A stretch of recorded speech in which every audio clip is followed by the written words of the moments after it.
Today it snowed. A lot, actually. We picked up the children from school and drove to our driveway. The children want to play in the 6+ inches of snow outside. That means I have to help them put on their snow gear. Claire was fairly easy. I readjust her boots. Jane is next. With most of her snow gear on, I just need to zip. Ollie is done, and I fix Jane's glove. Nicholas is next. He lays like a dead fish as I try to pull up his bibs. Claire asks me to zip up her coat again. I'm laughing, this time in frustration.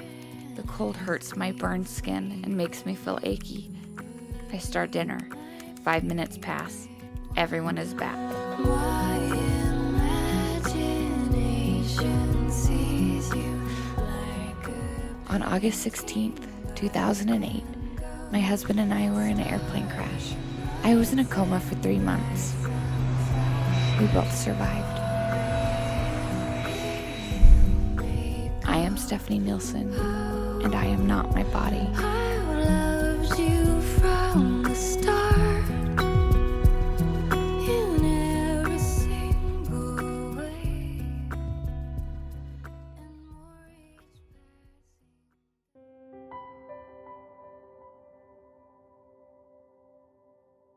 I remember when the airplane crashed, I remember rolling under a tree and looking up at the leaves and thinking, just having sort of a feeling that things would be okay, that it would be okay, and I didn't know the extent of my injuries.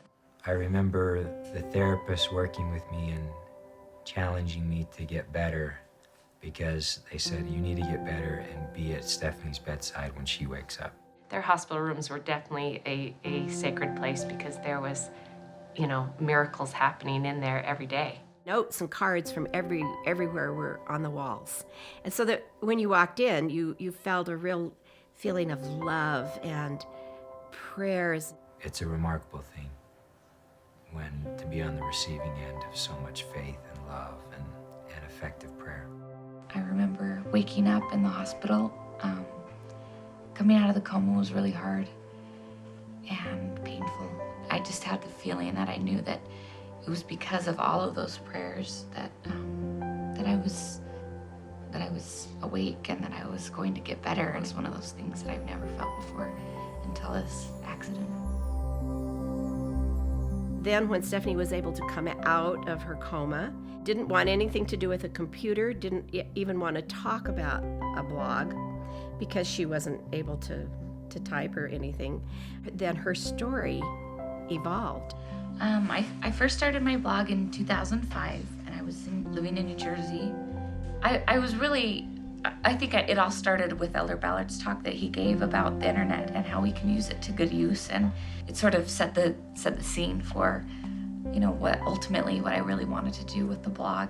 It's been good. It's been sort of therapy for me to write my feelings and what I'm going through and the pain, and it's Jesus Christ that has inspired me to do certain things and have given me the ideas to do things, and so none of it is me. I don't take any of the credit. I know that I'm just doing what I'm told.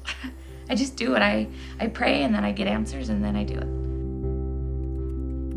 Today I woke up to rain. I got up and did the routine, breakfast, making lunches, trying really hard to do my girls' hair.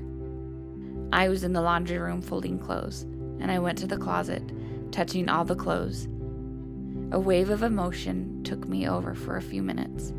I missed me again. I mourned for that woman again. I felt that familiar sadness. But then it was followed by a beautiful spiritual confirmation that this is my new life. It is good. It is oh so good. And then I felt I should bring home me, because it is still me, and those clothes will still fit. It's hard to, pick up the kids from school and all the other kids staring, or going to the grocery store. And as women, we want to be beautiful and attractive, and I struggle with that. But I also know that it's not everything. I'm just grateful that I'm here on this earth and I have the opportunity to be a mother and do the things that I love and enjoy. And I don't know, I view my role now as more divine. It's something more, not just a mother who wakes up and makes her kids food, and it's a mother who enriches and teaches about the gospel of Jesus Christ, but it's a privilege, and I see it more as a privilege than anything. To me, beauty and motherhood are one. They're the same thing. There is a plan for us, and it's a plan that will ultimately give us the greatest joy and happiness that we will ever experience. And it is only possible through Jesus Christ. And I am grateful for this trial, and it's a blessing, even though it's hard and it's challenging, and it will be for a while. It's our spiritual nature, though, to turn to our God who gave us life and has given us this mortal experience, to turn to Him for either to thank Him for the happy times or to pray for His help in the hard times. I mean, my relationship with Heavenly Father before was really good, and it still is really good, but spiritually now I have a better sense of who I am, what my divine purpose is, what I'm doing here on earth, why I'm still here.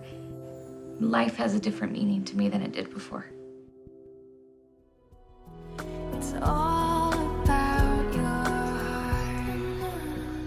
There are moments in my life when I feel like my spirit is tapping my heart to remind me just why I still mortally exist. Today I had more of those tapping moments. It was in the deep brown eyes of Nicholas, laughing and tackling Jimmy over and over and over again. It was in Claire's desire to help me with anything. Today it was groceries. It was Mr. Nielson, who I watched outside my window early this morning, ride his bike to school with the girls. Their faces beamed like they were the luckiest girls ever. And they are, including me.